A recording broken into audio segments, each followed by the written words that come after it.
Boa noite, meus irmãos e minhas irmãs. Que Deus possa, mais uma vez, nos abençoar.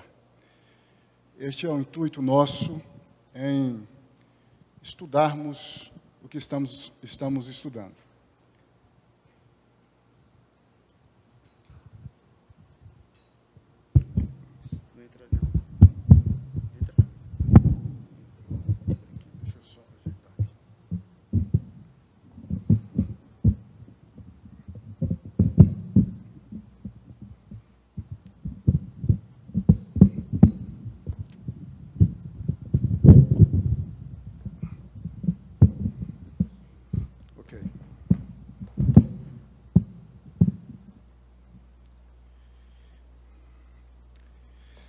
Meus irmãos e minhas irmãs, ontem nós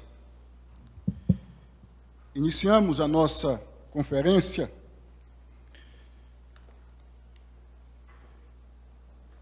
estudando que, se desejamos criar os nossos filhos neste contexto de imposições ideológicas de gênero, necessitamos subscrever, como vimos ontem, a ideologia de Gênesis, e não a ideologia de gênero, tendo em vista as suas implicações. Esse foi o assunto que nós abordamos, que nós estudamos ontem. Hoje nós vamos estudar que, se nós desejamos criar os nossos filhos neste contexto de imposições ideológicas de gênero, precisamos conhecer, saber o que calça, o que pavimenta, filosoficamente, dentro da história, a ideologia de gênero.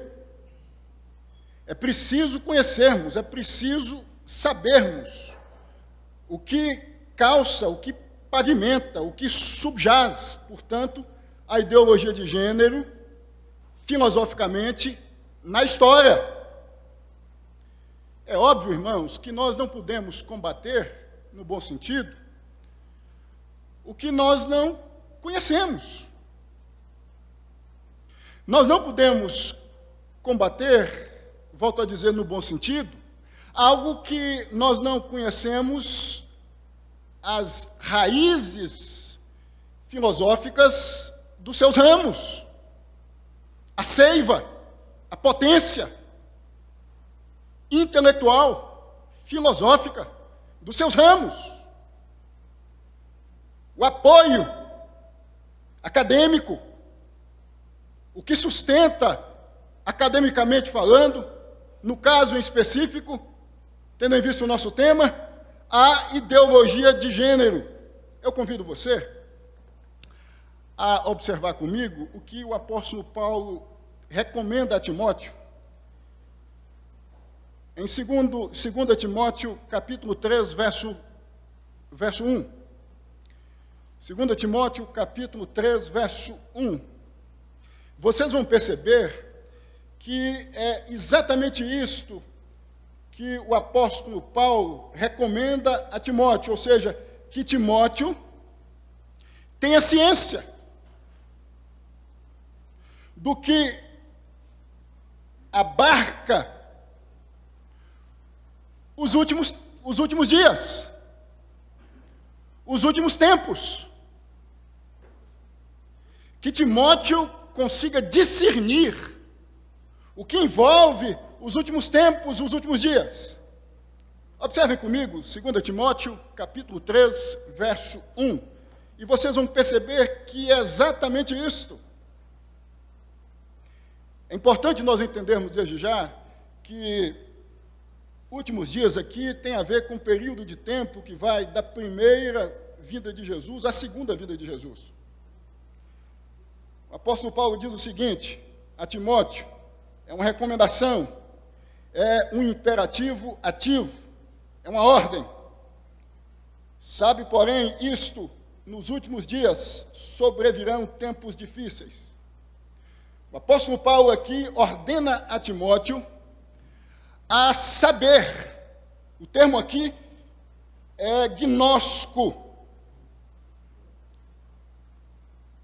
Raiz da palavra gnose, conhecimento.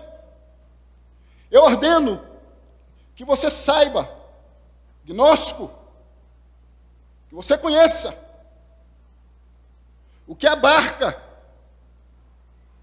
no nosso caso em especial, filosoficamente, os últimos tempos. Então, irmãos e irmãs, é importante desde já ressaltarmos que se desejamos criar os nossos filhos neste contexto pós-moderno de imposições, às vezes discricionárias, ideológicas de gênero, nós precisamos conhecer o que subjaz, o que calça, o que pavimenta,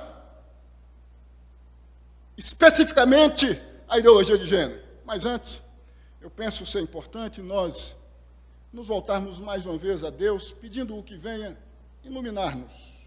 Eu convido a você, meu irmão, a você, minha irmã, que peça a Deus neste momento que venha fazer com que você entenda a necessidade de saber, de conhecer as coisas que envolvem o nosso contexto social, a nossa época. Deus amado, Deus santo, nós recorremos mais uma vez ao Senhor, porque entendemos que é o Senhor que nos sustenta na vida. Pedimos que Tu venhas, em o nome de Jesus, trazer a nós informações importantes no que diz respeito a esse tema que estamos estudando, e que, por conseguinte, possamos entender a necessidade de nos mantermos informados, cercados de informações, tendo-nos a palavra do Senhor como base, como bússola, para que venhamos a viver neste contexto encharcado de filosofias anticristãs, de acordo unicamente com a palavra do Senhor. Que assim seja, meu Deus, em o nome de Jesus, nosso Deus Redentor. Amém e amém. Se desejamos, volto a dizer, criar os nossos filhos neste contexto pós-moderno de imposições ideológicas de gênero, é preciso, como disse há pouco, conhecermos, sabermos o que calça, o que pavimenta filosoficamente na história a ideologia de gênero. O que subjaz, historicamente, tendo em vista algumas filosofias, a ideologia de gênero? E qual é o propósito da ideologia de gênero? Quais são as filosofias que calçam a ideologia de gênero? E qual é o propósito da ideologia de gênero? Qual é a meta? Qual é o objetivo? Qual é o escopo? Dito isto, eu penso ser importante entendermos também, desde já, que ideias definem comportamentos. Ideias definem comportamentos.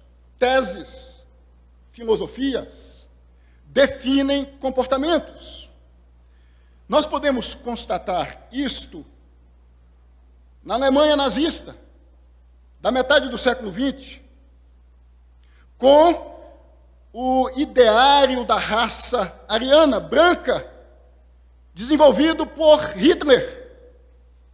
Por isso que um escritor chamado Gary DeMar, em seu livro, cujo tema é Quem Controla a Escola Governa o Mundo, ressalta que uma das ferramentas mais úteis na busca pelo poder é o sistema educacional. Destaca DeMar que quem controla a educação, os centros educacionais, governa o mundo. Daí a razão de dizer, desde já, que ideias, meus irmãos, definem comportamentos. Segundo Demar, essa foi a percepção de Hitler quando exigiu que a doutrina nacional socialista fosse assunto a ser tratado nas escolas alemãs da metade do século XX. Hitler, o insano, teve essa percepção. Eu vou fazer uso das instituições educacionais, dos centros educacionais, para que a filosofia política do nacionalsocialismo seja inculcada na cabeça do povo alemão. Eu costumo dizer que a filosofia do sofrimento desenvolvida por Nietzsche, cuja sentença principal é: o que não mata faz desenvolver, foi o que determinou a consciência da juventude na Alemanha a partir de 1960.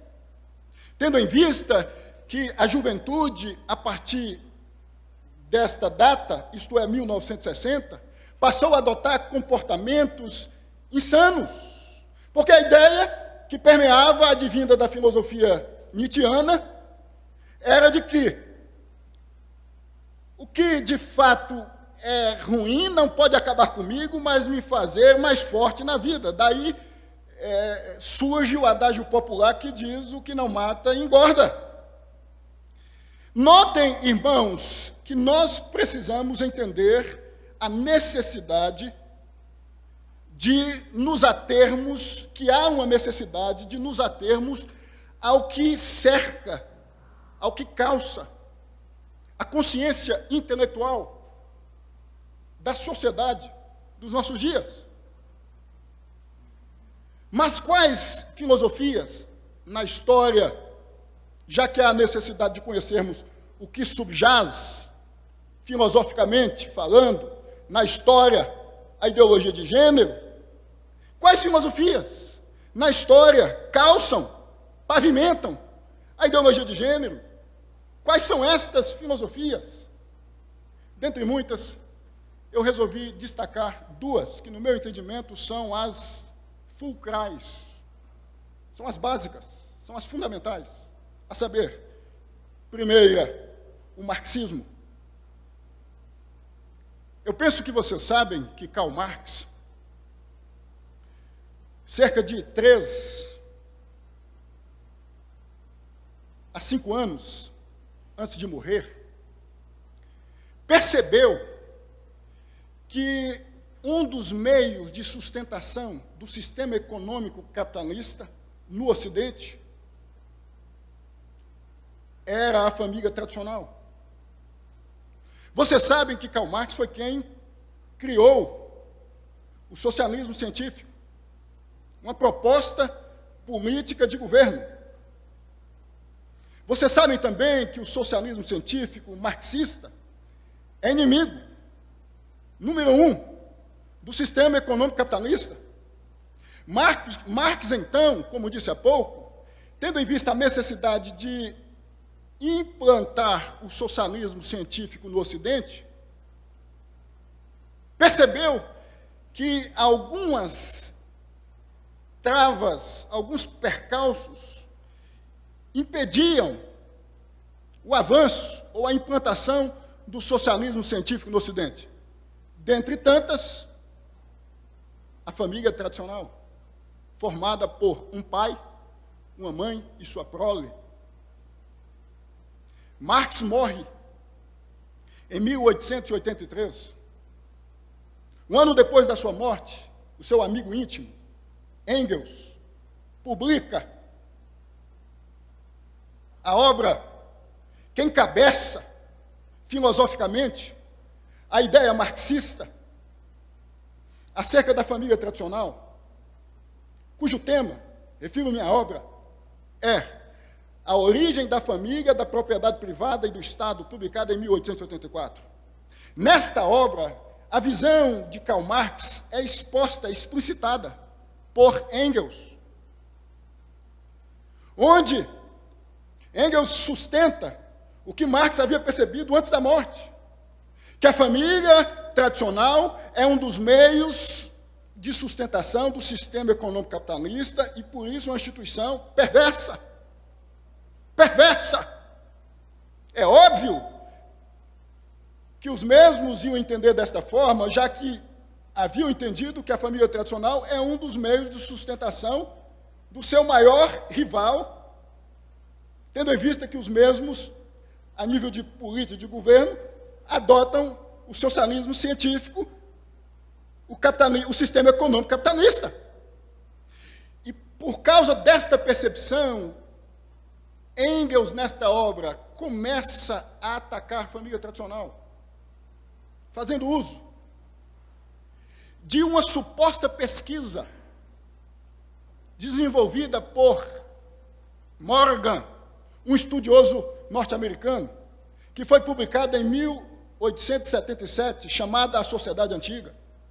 Nesta pesquisa, suposta pesquisa, Morgan diz que a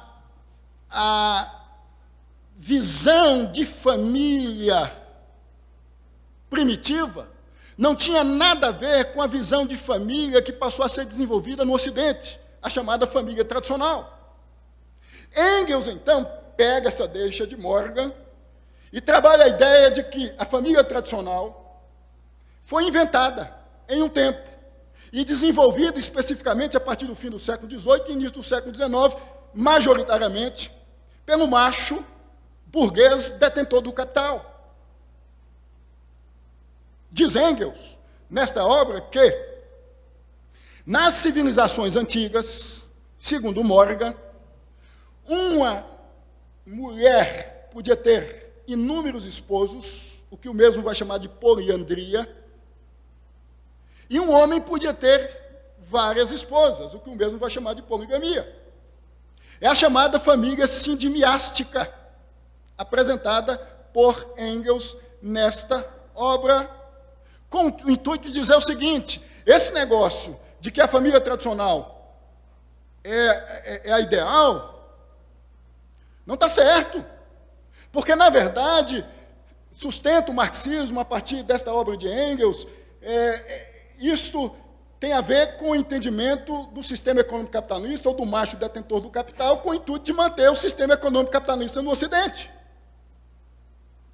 Então, notem que o marxismo, a partir do fim do século XIX, começa a entender que havia uma necessidade de atacar a família tradicional de maneira brutal, porque a mesma, se não fosse dizimada, varrida do Ocidente, ia continuar mantendo o sistema econômico capitalista. Então, em síntese, na linguagem do marxismo, a família tradicional, que eu chamo de família do princípio do Éden, é uma instituição perversa, porque o escopo, tendo em vista a sua criação inicial, restringe-se a manter o sistema econômico capitalista no Ocidente. Vocês sabem que a família tradicional surgiu no Éden. Estava em Deus, antes do surgimento do tempo e do espaço. A ideia de família é eterna. Deus cria, refiro-me à família tradicional, no tempo e no espaço, no momento em que Deus cria Eva, a esposa de Adão. Então a família nasce a partir do momento que Deus cria Eva da costela de Adão. Então, nós temos que entender que a família não é uma instituição perversa, como os marxistas sustentam. A família é uma instituição santa, foi instituída por Deus. E o formato, de fato, é de um pai, de uma mãe e de sua prole. Foi Deus quem a instituiu. Deste modo, nós temos que entender, meus irmãos e minhas irmãs, que Deus instituiu a família. A família veio de Deus. Ela não é uma instituição perversa. Os principais proponentes desta visão marxista acerca da família tradicional são Antônio Gramsci, com o marxismo cultural, desenvolvido a partir de 1926, quando mesmo é encarcerado por Mussolini na Itália,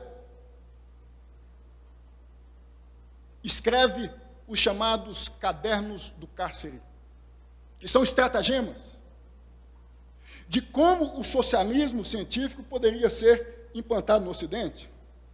E aí nós temos que entender uma coisa que é importante acerca de Gramsci e de Karl Marx, no que diz respeito ao modo de implantação do socialismo científico no Ocidente, que é o seguinte: Marx entendia que o socialismo científico ia ser implantado no Ocidente por meio de uma revolução armada. Segundo Marx, em algum momento da história ocidental, haveria de acontecer uma guerra, o que Marx chamou de conflito pan-europeu, entre trabalhadores e patrões, e seus patrões. Só que isso não aconteceu, porque veio a Primeira Guerra Mundial, constatando que Marx estava errado, já que trabalhadores estavam de mãos dadas, juntos, portanto, com seus patrões, lutando pelo mesmo ideal. Só que, paralelamente à Segunda Guerra Mundial, estava acontecendo a Revolução Russa, 1917 a 1920. Na Revolução Russa, Lenin consegue tomar o poder. Em 1922, assume o poder na União Soviética por meio de uma revolução armada. Lenin morre. Em 1924, fica 2 anos no poder. Stalin assume. Vem a Segunda Guerra Mundial. Stalin resolve apoiar os Estados Unidos contra Hitler na Segunda Guerra Mundial. Mais uma vez, ficou entendido, ficou explícito que o modo previsto por Marx de implantação do socialismo científico no Ocidente estava equivocado. Gramsci, então, fazendo essa avaliação histórica, tendo em vista o modo de implantação do sistema do socialismo científico no Ocidente, passa a entender que Marx estava equivocado, que não seria por meio de uma revolução armada, mas por meio de uma revolução intelectual. Daí a razão de Gramsci, a partir de 1926, escrever os Cadernos do Cárcere, os estratagemas. Dentre tantos estratagemas, um principal: subverter a moral judaico-cristã.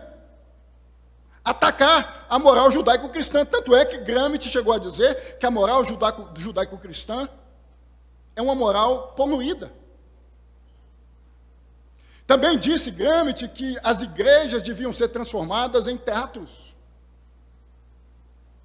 que os bandidos deviam ser vistos ou tratados como heróis e os heróis como bandidos. Em síntese, Gramsci começou a entender que esta revolução deveria ser uma revolução intelectual, cultural. É o que Gramsci chama de hegemonia. É você, por meio de um discurso filosófico, fazendo uso dos centros educacionais, ir influenciando a maneira comum de pensar das pessoas, o senso comum, de maneira sorrateira, comendo pelas beiradas. O segundo proponente do marxismo no Ocidente foi a escola de Frankfurt, tendo em vista os seus principais representantes, Max Horkheimer, Herbert Marcuse, Theodor Adorno. Max Horkheimer explicitamente diz, a partir de 1926, tendo em vista o ideal marxista de implantação do socialismo científico no Ocidente, que a cultura ocidental deveria ser atacada brutalmente, ferozmente. Vocês sabem que foi a escola de Frankfurt que criou a teoria crítica da sociedade ocidental? O entendimento desta tese, desse entendimento, foi de que existia na sociedade ocidental algumas estruturas, alguns pensamentos já encarnados, que deviam ser atacados, pisoteados. Max Horkheimer chegou à conclusão, tendo em vista o que Engels havia dito, a partir de 1884, por meio da obra A Origem da Família, da Propriedade Privada e do Estado, que o pai, no contexto familiar, na ambiência doméstica da sua casa, portanto, é um déspota. E a autoridade do pai deve ser questionada. O pai é um discricionário. Então, notem que o marxismo, por meio dos seus proponentes no Ocidente, em síntese, tentou atacar a família tradicional, porque Marx havia percebido, antes da sua morte, por volta de 5 anos antes da sua morte, que a família tradicional é um dos sustentáculos do sistema econômico capitalista no Ocidente. E a mesma devia ser atacada. Então, narrativas falsas foram criadas pelos marxistas, com este propósito, com esta finalidade. Então, nós podemos entender até aqui que a primeira filosofia no Ocidente que calça, que pavimenta a ideologia de gênero é a filosofia marxista. A segunda, que sai do marxismo, é a filosofia feminista.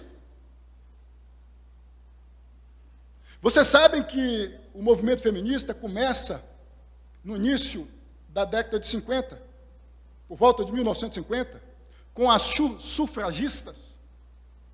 Algumas mulheres estavam lutando pelo direito ao voto. Daí vem o nome sufragistas, de sufrágio, direito ao voto. Estas tinham uma perspectiva, tendo em vista o movimento feminista em seu início sindical. Só que a partir de Simone de Beauvoir, especificamente da publicação da sua obra O Segundo Sexo, em 1949, o movimento feminista tomou outro rumo. Deixa de ser um movimento sadio, sindical, passando a ser um movimento intelectual filosófico. Porque Simone de Beauvoir, em sua obra O Segundo Sexo, vai questionar, obviamente, a partir do entendimento marxista, a estrutura de família desenvolvida até então, a visão de família desenvolvida até então. Começa, então, a discussão acerca dos papéis, no que diz respeito ao esposo e à esposa, tendo em vista a ambiência familiar. Simone de Beauvoir vai dizer, com base no marxismo, que o casamento, por exemplo, foi criado pelo macho burguês com o intuito de aprisionar a fêmea. Segundo Simone de Beauvoir, o casamento é uma espécie de cárcere privado, criado pelo homem, contra a mulher. Simone de Beauvoir vai dizer, vocês sabem disso, porque esta foi uma das questões de uma das provas do Enem, que ninguém nasce mulher, se torna mulher. Porque Simone de Beauvoir, a partir do entendimento desenvolvido pelo marxismo, entendeu que o conceito de mulher desenvolvido no Ocidente, até então, tendo em vista a sua época, o seu ano, havia sido desenvolvido a partir do sistema patriarcal, que no entendimento de Simone de Beauvoir é machista. Tendo em vista isso, Simone de Beauvoir começa a ressaltar que a mulher no Ocidente havia sido definida a partir do homem. E ela devia ser definida a partir de então, a partir de si mesma. Daí nasce um lesbianismo intelectual. Por quê? Se a mulher, segundo Simone de Beauvoir, não deve ser definida a partir do homem, mas a partir dela mesma, então ela não tem que se envolver maritalmente com um homem, mas com outra mulher. Notem que o marxismo vai influenciar o feminismo. Simone de Beauvoir, a partir de 1960, se torna a patrona no Ocidente intelectual do movimento feminista, dando rosto, dando uma pegada filosófica ao movimento, tendo o marxismo como a sua base filosófica, intelectual. E ela impulsiona o movimento feminista. E o discurso passa a ser abaixo os homens, abaixo a família tradicional. Porque, nas entrelinhas, reproduzindo a visão marxista acerca da família tradicional, a mesma é uma instituição perversa. As principais obras do feminismo, a que eu acabei de mencionar, O Segundo Sexo, publicada em 1949, de Simone de Beauvoir. Segunda obra, Mística Feminina, publicada em 1963, da norte-americana Betty Friedan. Nesta obra em específico, Friedan vai destacar que a mulher tem que buscar a sua emancipação, a sua liberdade. Ela tem que se livrar desse conceito de dona de casa, desenvolvido por Simone de Beauvoir anos antes, a partir da visão marxista.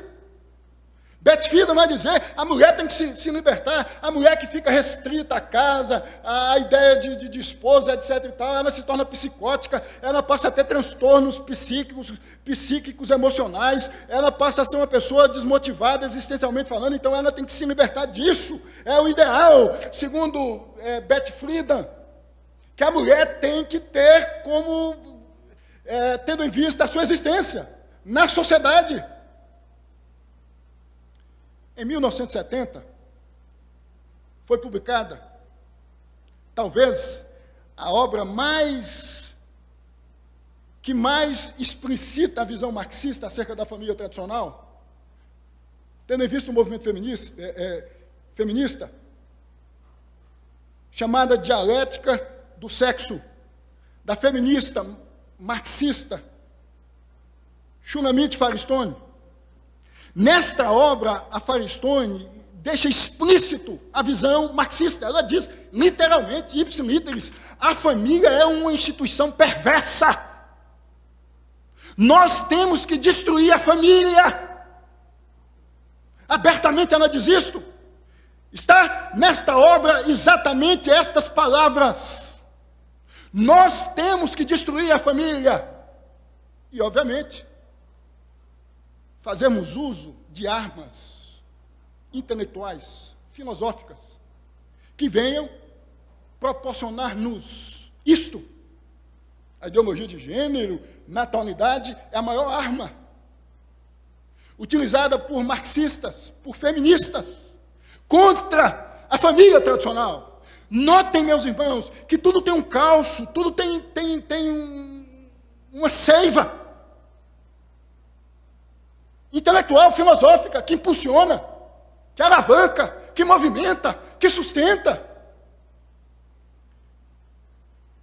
Segundo a Firestone, a mulher tem que se libertar desse conceito de dona de casa, desenvolvido, segundo o feminismo, a partir do marxismo, pelo sistema patriarcal, onde o homem é o ser, a figura mais importante.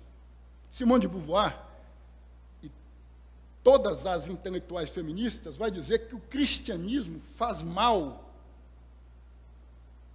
Faz mal. Karl Marx chegou a dizer que a religião é o ópio do povo. Entorpece, é um veneno. Notem que, a partir deste entendimento, no Ocidente começa a nascer, começa a surgir o que eu chamo de filosofias subversivas, anárquicas. Daí vem o pós-estruturalismo, como Charles Foucault, século XX, onde Foucault, a partir da filosofia marxista e das filosofias subversivas, especialmente do entendimento de Nietzsche, vai dizer que existe no Ocidente algumas estruturas encarnadas que precisavam ser desconstruídas. Daí, Foucault começa a criar um movimento filosófico chamado pós-estruturalismo. Paralelamente, Jacques Derrida, francês, cria o desconstrutivismo. É a mesma ideia, com o mesmo objetivo. Atacar as estruturas intelectuais encarnadas no Ocidente. Gramsci havia entendido que no Ocidente havia 3 ideias fundamentais que definiam a maneira do homem ocidental viver, a lógica grega, o direito romano e a visão de vida judaico-cristã. Ambas, isto é, essas três ideias deviam ser atacadas. Então, todo o movimento, a partir do século XX, propriamente, anticristão, tem isto como meta. E por isso há um insurgimento nas academias francesas e norte-americanas, tendo em vista as ciências sociais, com o propósito de atacar o cristianismo, de atacar a moral judaico-cristã. Quando Hitler expulsa os intelectuais de Frankfurt, Max Horkheim, Herbert Marcuse, da Alemanha, os mesmos buscam asilo na América do Norte, se alojam na Universidade de Coimbra e começam a atacar a família americana, cristã, dizendo que a família americana, como as demais famílias cognominadas de tradicionais, sustentavam, mantinham, davam base para que os sistemas fascistas, discricionários, nascessem. Tentaram por um tempo, isto é, os intelectuais da escola de Frankfurt, bagunçar a cabeça do cidadão americano. Você sabe que os Estados Unidos, à época, se não me engano até hoje, é o maior país protestante do mundo, colonizado por protestantes reformados, oriundos da Inglaterra, século XVII. Então, meus irmãos, nós precisamos entender que as principais ideias que calçam a ideologia de gênero, filosoficamente falando, dentro da história, são o marxismo e o feminismo. O marxismo, tendo em vista a sexualidade humana, vai determinar o comportamento da sexualidade humana a partir dos anos 60, de 1960, com a filosofia de Herbert Marcuse. O Herbert Marcuse foi um filósofo marxista que juntou a psicanálise freudiana ao marxismo. Vocês sabem que Freud, a partir do século XIX, fim do século XIX, chegou a entender que a razão do homem ocidental viver em guerra estava relacionada com a ausência de muito sexo. Então, se o homem ocidental desejasse viver mais em paz, devia fazer mais sexo. E Freud, nas entrelinhas, disse que talvez o maior responsável por o homem ocidental fazer pouco sexo fosse o cristianismo, que diz que sexo tem que ser feito a partir do casamento. Herbert Marcuse, então, pega a visão no tocante à sexualidade humana desenvolvido pela psicanálise freudiana, tendo em vista já a visão marxista acerca da família tradicional, e diz: esse negócio de fazer sexo só a partir do casamento está errado. Vamos chutar o pau da barraca e vamos adotar um discurso no que diz respeito à sexualidade humana promíscuo. Daí se entende o que aconteceu com a juventude a partir dos anos 60, com a revolução sexual, a partir de 1960, sexo, droga e rock and roll. O índice de doenças venéreas subiu meteoricamente.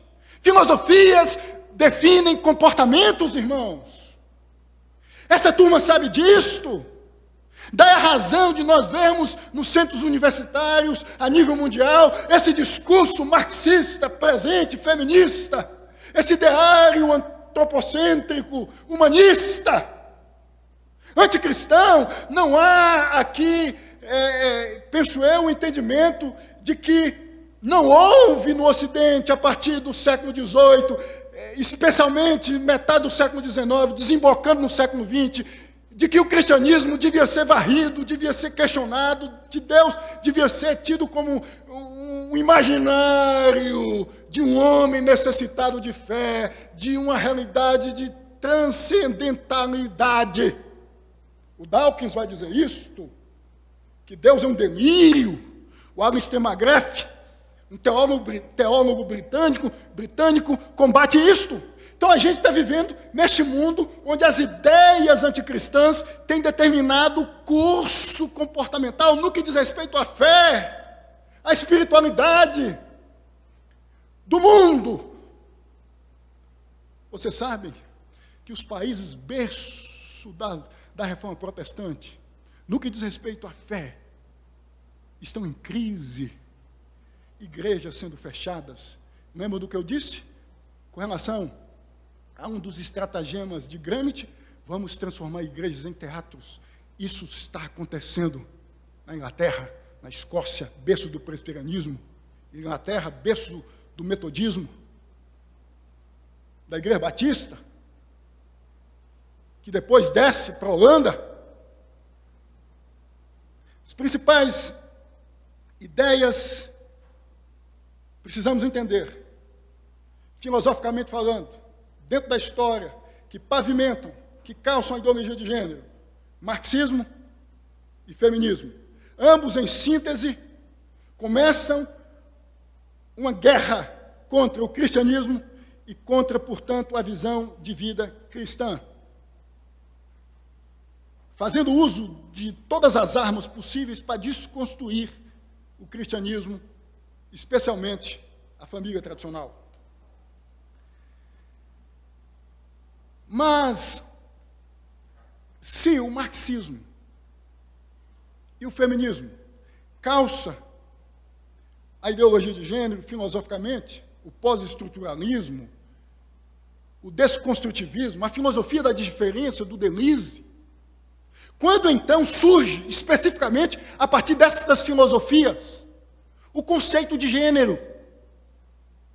A gente já sabe até aqui que começa um movimento filosófico, acadêmico, no Ocidente, com um intuito: desconstruir tudo o que foi construído até então. A família tradicional, a ideia, no que diz respeito à sexualidade humana, que até então estava já definida. Deste modo, começa-se a entender que algumas coisas com relação especificamente ao que define a nível de identidade homem e mulher, assim como também no que diz respeito à orientação sexual, devia ser estudado e, a partir daí, definido, tendo em vista a necessidade de desconstruir, especificamente, no que diz respeito à identidade de gênero, o conceito binário de gênero e a relação heterossexual. Nós vamos, então, estudar ou saber que, a partir do marxismo e do feminismo, nasce o conceito de gênero de maneira provinciana, superficial, com Simone de Beauvoir, a partir de 1949, no meu entendimento, quando a mesma diz que ninguém nasce mulher, se torna mulher. É uma construção social. O conceito de mulher cativo, em que a mentalidade ocidental estava cativa. Depois de Simone de Beauvoir, alguns anos depois, 6 anos depois, surge um sexólogo neozelandês chamado John Money, que conceitua o conceito de gênero. John Money é o primeiro a questionar, na história, o conceito binário de gênero, a partir do que já havia sido debatido, marxismo, feminismo, no Ocidente. John Money começa a questionar, eu disse isso aqui ontem, de maneira rápida, o conceito binário de gênero, quando mesmo começa a estudar alguns travestis. E chega à conclusão, depois de um estudo feito a partir de alguns travestis, que o travestismo é também, ou pode ser visto também, como uma nomenclatura de gênero.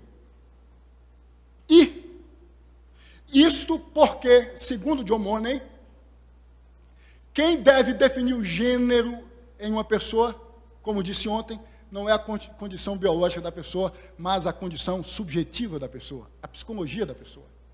Isto começa com John Money. Esse neozelandês sexólogo. Nós devemos entender que não existem só dois gêneros, macho e fêmea. Existem outros. E o que define estes não é a condição biológica, mas a condição subjetiva dos indivíduos. Foi o que nós estudamos ontem. Então, historicamente, tendo em vista o mundo acadêmico, o conceito de gênero, tendo em vista o que nós estudamos ontem, começa a ser desenhado a partir de 1955, por meio deste homem chamado John Money. Anos depois, precisamente em 1963, em um congresso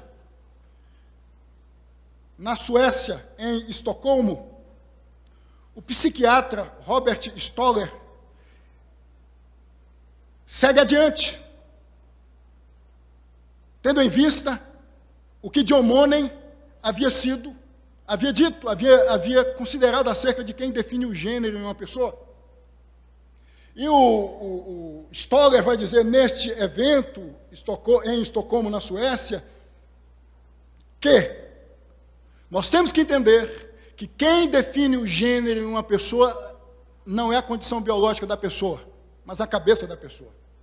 A partir daí, começa a nascer uma agenda mundial em defesa do conceito de gênero, desenvolvido por John Money e, por conseguinte, por este norte-americano chamado Robert Stoller. E o discurso passou a ser o seguinte: existe uma distinção entre sexo e gênero. Segundo Stoller, sexo tem a ver com a biologia da pessoa, com a condição biológica da pessoa. Gênero tem a ver com a condição psicológica da pessoa. Portanto, passou a se entender, a partir de 63, que sexo é uma coisa e gênero é outra coisa. Um parênteses aqui. No que diz respeito à palavra de Deus, sexo e gênero são a mesma coisa. São termos sinônimos. Sexo e gênero são a mesma coisa. E quem define o sexo, portanto, também o gênero, porque são a mesma coisa, como nós vimos ontem, não é a subjetividade das pessoas, mas a condição biológica das pessoas. É a genética que define. No que diz respeito à palavra de Deus, sexo e gênero são a mesma coisa. Mas no que diz respeito à ideologia de gênero, que é uma especulação filosófica, sexo e gênero são termos distintos. Segundo Robert Stoller. E o discurso deste psiquiatra norte-americano começa a tomar conta do mundo. Começa a tomar conta do mundo. É preciso que nós venhamos a entender uma distinção entre John Money e a Judith Butler, que é hoje a maior proponente da ideologia de gênero. Vocês sabem que a Judith Butler é uma norte-americana, filósofa, marxista, feminista. A Judith Butler entende que, com relação a quem deve definir a percepção da pessoa acerca do seu gênero, não deve ser o médico, mas a própria pessoa. Já o John Money, o que conceituou, o que criou o conceito de gênero em 1955, dizia que não deve ser a pessoa, mas um médico. É mais ou menos o seguinte, segundo John Money: se uma pessoa começa a entender, sendo biologicamente homem, que não é homem, mas mulher, essa pessoa tem que ser submetida a uma avaliação médica, clínica. É o médico que vai dizer, o especialista que vai dizer se ela é homem ou não. E não ela mesma. A Judith Butler, que encabeça a teoria queer, vai dizer: Money estava errado. Não é o médico. É a pessoa que vai dizer o que é. A pessoa não tem a necessidade de ser submetida a uma avaliação clínica, médica.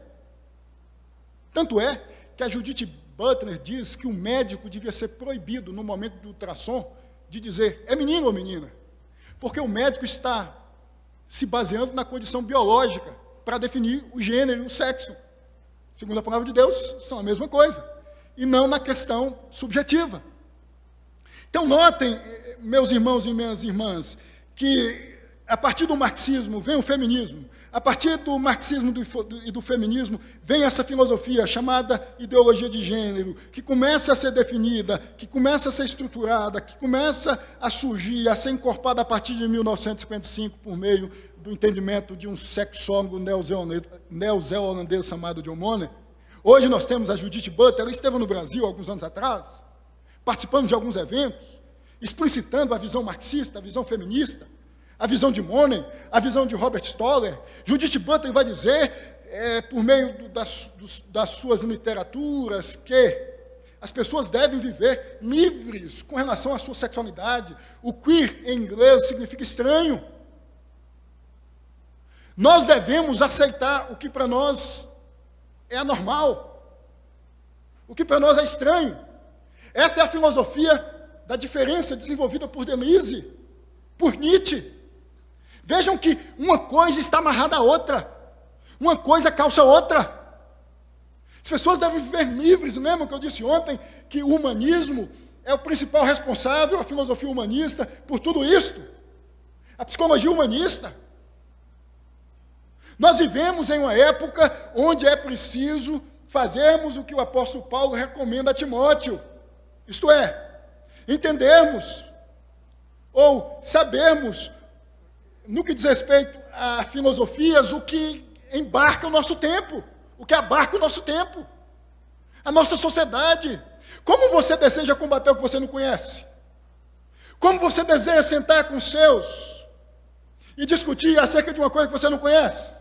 É preciso saber, é preciso conhecer que o que subjaz todas essas filosofias, em síntese, é um desejo de subverter o que Deus instituiu por meio do seu povo no Ocidente, da Reforma Protestante e de tantos outros movimentos que surgem a partir da Reforma Protestante do século XVI.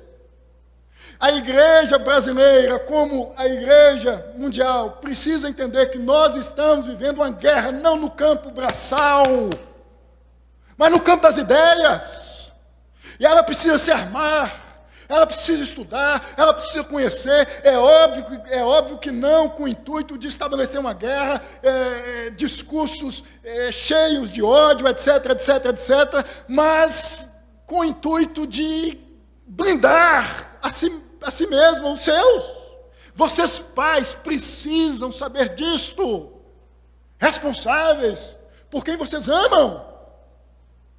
Não fujam da responsabilidade, a gente vai estudar isso amanhã. É preciso estudar, é preciso conhecer, portanto, há a necessidade de estarmos aqui, tendo em vista os cultos, a IBD, para nós sabermos dessas coisas, e quando nós passarmos a conviver com pessoas que adotam esses discursos, nós, com amor, sabemos nos posicionar. Mas quais são os propósitos? Nós vimos as filosofias que calçam. Quais são os propósitos? Eu já disse aqui, nas entrelinhas. Desconstruir, subverter, causar um caos, um anarquismo, uma bagunça. É confundir as pessoas. É causar na cabeça das pessoas uma confusão, estabelecer uma ausência de identidade. Esta é uma das características da pós-modernidade, o relativismo, que nada mais é do que estabelecer um caos no campo das ideias. Não existe verdade. A única verdade que existe é a sua verdade, ela é subjetiva, ela é privativa, ela é sua. Então você não tem, segundo a visão filosófica do relativismo pós-moderno, o direito de questionar a visão de vida do outro. E, de fato, nós somos chamados por meio de Jesus a respeitarmos, mas não aceitarmos. E vivermos igual. Jesus nos ensina a lidar com as filosofias subversivas.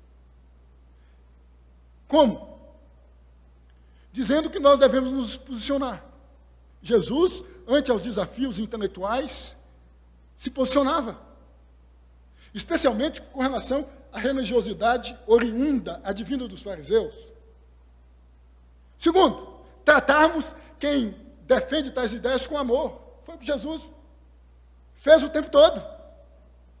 Então, irmãos e irmãs, é preciso que nós venhamos a entender que há necessidade de sabermos o que causa a ideologia de gênero. Nada surge do nada. Nada surge do nada. Tudo tem uma razão de ser. Tudo tem um propósito, tem um escopo, um objetivo. Confundir, bagunçar, subverter. Eu concluo esta nossa conversa destacando que tudo isso tem a ver, tendo em vista o homem, com uma crise de identidade que passou a envolver a humanidade com o advento da queda de Adão. Esta busca desenfreada por significado, por sentido existencial. Marxismo, feminismo, ideologia de gênero, nada mais é que uma busca por significado, por razão de ser. Há alguns dias, lendo um escritor que escreve muito sobre espiritualidade, uma frase do mesmo me chamou a atenção. A frase é: em cada um de nós esconde a saudade de Deus. A razão desta busca desenfreada é a saudade de Deus. O homem, eu disse aqui ontem, rompeu com Deus em Adão. A saudade de Deus. A imagem de Deus no homem com a queda de Adão foi deturpada, foi ofuscada, foi manchada. O homem passou a não ter mais sentido, significado. Passou a não saber mais qual a razão da sua existência, da existência. Passou a viver sem rumo, sem significado. Porque a imagem do homem em Adão foi deturpada, foi ofuscada. Esse é um dos 5 ensinos ou pontos do calvinismo desenvolvidos em Dort, na Holanda, de 1618 a 1619. A depravação total. O Anthony Huickman, em seu livro Criados à Imagem de Deus, capítulo 6, onde escreve sobre a autoimagem, destaca que a queda de Adão é a razão de uma autoimagem negativa. Huickman diz que não gosta muito do termo amor próprio ou autoestima, mas autoimagem. E Huickman vai dizer, nesta obra, que a razão de uma autoimagem negativa é a queda de Adão. A deturpação da natureza humana.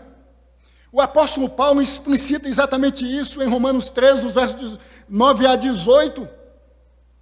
E 5:12, quando mesmo diz que por meio de Adão veio o pecado, e o pecado passou a afetar todos os homens. Esta é a razão de tanta busca por significado, esta é a razão da necessidade do homem viver buscando, tentando se transcendentalizar. E essa necessidade de transcendência o faz recorrer à cocaína, ao crack e às demais drogas. É a necessidade de estar distante do que pode ser visto, tocado, apalpado. Pitágoras criou, tendo em vista essa necessidade, o que ficou conhecido como função catártica, o êxtase. As filosofias religiosas orientais nada mais é do que essa chamada a sair deste mundo, a sair dessa ambiência, a se transcendentalizar, a buscar significado, só que elas não entenderam ainda que só Deus, em Jesus, pode dar significado. Não é ideologia de gênero, não é buscando uma sexualidade promíscua, Não é chutando o pau da barraca, não é fazendo uso de entorpecentes, de drogas das mais variadas. É Jesus. O mundo precisa ouvir isso da boca da igreja. É Jesus, é Jesus, é Jesus. Só Jesus pode dar significado à nossa existência, como eu entendo que deu, por meio da fé, a minha e a sua. Razão de existir, propósito existencial. Já diziam os reformados ingleses, por meio dos catecismos de Westminster, especialmente o primeiro catecismo, o breve catecismo, em sua primeira pergunta, tendo em vista a sua resposta, a finalidade única do homem é viver em função de Deus, é ter satisfação em Deus. Quando o homem não entende isso, vive como Nietzsche viveu, vive como Marx viveu, vive como Judith Butler viveu, vive como Simone de Beauvoir viveu, como Betty Friedan viveu, buscando em filosofia subterfúgios. É Jesus quem dá significado, é Jesus quem dá razão à nossa existência. Não é a ideologia de gênero, não é a busca por prazeres dos mais variados, é Jesus. O mundo precisa entender isto. Agostinho de Hipona, por volta do ano 400, depois de Cristo, obviamente, escreveu o que ficou conhecido como as Confissões de Agostinho, onde Agostinho diz que antes da sua conversão, em 386, passou a viver uma crise existencial. Agostinho foi pai, você sabe, muito cedo, vivia em bordéis, buscou sentido no maniqueísmo. Só a partir da sua conversão em 386, portanto, o século IV, diz Agostinho, em suas Confissões, obra confeccionada no ano 400 depois de Cristo, quando encontrou com Jesus, que o mesmo passou a ter sentido, razão, significado, existencialmente falando. João Calvino, já no século XVI, a partir de 1536, confeccionou uma obra chamada As Institutas, tratados cristãos, teológicos, sistemáticos. No segundo volume, nos primeiros capítulos, Calvino diz que o homem só vai conhecer a si mesmo quando conhecer a Deus. A sociedade está perdida. Você sabe que a partir do século XIX, a sociologia passou a entender que o problema do homem, tendo em vista as favelas, a marginalidade, se restringia às favelas. Precisava-se tirar tais indivíduos do contexto de marginalizados, isto é, das favelas, por meio da educação. Vygotsky e tantos outros, propondo, por meio da educação, uma alternativa, uma solução, tendo em vista a crise que envolve a humanidade, que tem a ver com essa questão de significado, de identidade. Calvino já disse no século XVI, a partir de Agostinho, por que não dizer a partir de Jesus, dos ensinos de Jesus, do Novo Testamento, que é só por meio do relacionamento com Deus que nós passamos a nos conhecer. Os teólogos de Westminster, no século XVI, no século XVII, reproduzem o mesmo discurso. Hermann Doived, século XIX, século XX, mais da metade do século XX, por meio da filosofia, eu disse ontem aqui, reformacional, vai dizer exatamente a mesma coisa a uma sociedade ocidental já rendida, vendida a filosofias marxistas, feministas, anticristãs, que é Jesus que dá sentido à existência das pessoas. Cornelius Van Til, um teólogo norte-americano, também seguiu a mesma pegada, século XX. Disse à sociedade americana que já estava se perdendo por conta de todas essas filosofias que tinham o dilema francês, ou da Revolução Francesa, liberdade, igualdade e fraternidade, como meta, a partir de então. É por meio de Jesus, é Deus o ponto de referência, é Deus que dá significado. Francis Schaeffer, eu citei Schaeffer aqui ontem, a mesma pegada, o mesmo entendimento. Schaeffer escreveu um livro chamado Deus que se Revela. No capítulo 2, Schaeffer ressalta que o homem, por conta da queda, tornou-se anormal. Já no terceiro capítulo do livro Deus que Intervém, Schaeffer ressalta que a revelação do Deus pessoal, infinito e triuno, consegue significado e sentido à existência. É por meio de Jesus, é por meio da proposta de redenção, isto é, de Jesus, é por meio da graça personificada, é por meio do amor personificado, é por meio da misericórdia personificada, isto é, Jesus, que o homem vai encontrar significado. Eu fecho chamando a atenção de vocês a observarem comigo 2 textos. O primeiro texto é Isaías 5, verso 20. O segundo, Colossenses 2, verso 8, e eu encerro. Isaías 5, verso 20.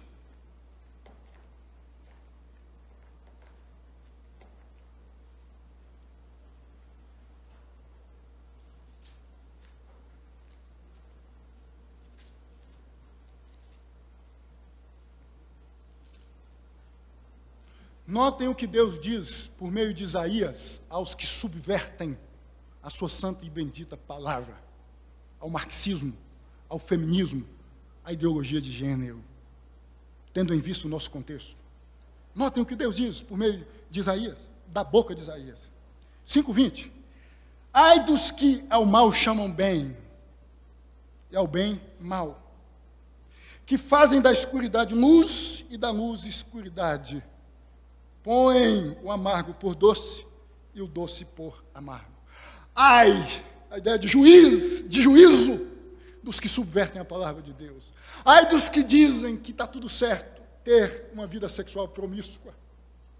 Ai dos que dizem que está tudo certo adotar a homossexualidade como a orientação sexual correta.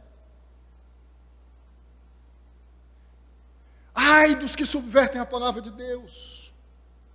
Notem o que diz também em Colossenses, o apóstolo Paulo aos Colossenses 2, verso 8.